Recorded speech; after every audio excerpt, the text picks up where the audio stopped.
wanted to start the show off today, Judd, with a question that you had for me before the show, and that is, what about the Vikings 2019 schedule do you think changed because of the draft? And you're not necessarily – it could be a win that you had that you're now changing to a loss, or a loss you're now changing to a win, but it doesn't necessarily have to be that. It could be a storyline. It could be anything that's changed about the 2019 Vikings schedule because of the NFL draft. And I want you to go first, but there is one thing I'm going to bring up that I'm becoming more and more convinced is going to happen in the 2019 Vikings schedule because of the draft, and I'm extremely disappointed by it. Which is?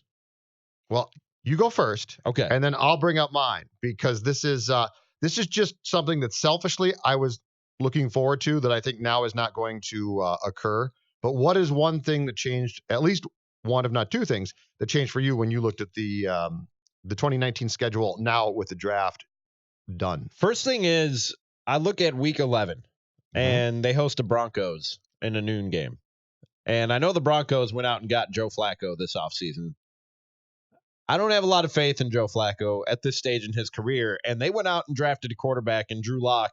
I think it was in the second round, or was it the third round? Let me double check and make sure. Second round. Second round. Yeah, they traded up to number 42 overall to get Drew Lock. And I don't think they did that and used the resources. They traded 52 and 125 and 182 to move up 10 spots and grab Drew Lock. And I don't think they did that so that he can sit and watch Joe Flacco be mediocre at best for an entire season. I think Drew Lock is a starting quarterback for the Broncos before week 11. And I think this is going to be a better Broncos team than what we thought before the draft, because I really like what they did in the draft. First round, they go and get a guy we heard a lot about here in Minnesota, tight end Noah Fant from Iowa, who a lot of people think is the next great tight end coming to the NFL, the next Zach Ertz, Jimmy Graham. I won't go as far as Rob Gronkowski because he may be the greatest ever, but in that class of guys as far as tight ends go.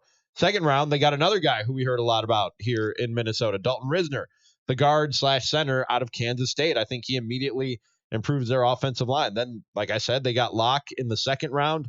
Draymond Jones, defensive tackle from Ohio State, in the third round. After that, they didn't pick again until the fifth, so we talk about it all the time. After the third, fourth round, it's really more of a crapshoot than even the first four rounds are. But I really think they improved themselves, and that's a potential loss. You're changing a prediction. Potential. I wasn't going to go that far. I had it as a win. Whoa. I had it as a win when we first did it. I look at the improvement that they made in the draft. You're remocking the mock schedule now. I might be. I might be taking a win off the board for the Vikings. See that coming. And I only had them at 9-7. Yeah, you just dropped them to 500. I think I might have just dropped them to 500. Do I need to sound like the panic alarm already? For Ramie? I think this is Judd-like. Yes, this is doom and gloom. And I think we talked about a couple of the teams on the Vikings schedule. People are being fired now because of you.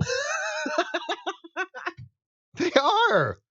Well, I did predict that Gary Kubiak would be the coach before the end of the season, so all my predictions are kind of falling hand in hand. But we talked when we went over the schedule when it first came out, and we talked about some teams on the schedule early on who we thought the Vikings were lucky to get early on because they're going to get better as the season goes, like the Raiders, like the Eagles, maybe even the Packers with the new head coach as they sort of find their rhythm and all jive together.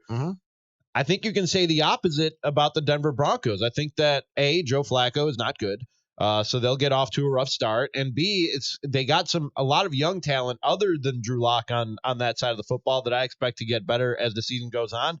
And then when Drew Lock gets in there, I expect an improvement at the quarterback position. So I think getting him in week 11 is probably the worst thing that can happen for the Vikings when it comes to a Broncos matchup. And I may be changing that from a win to a loss. I just had a prediction. You go all doom and gloom. Sorry. My good. I did not. You asked me a question. No, I know. You answered it thoroughly as can be.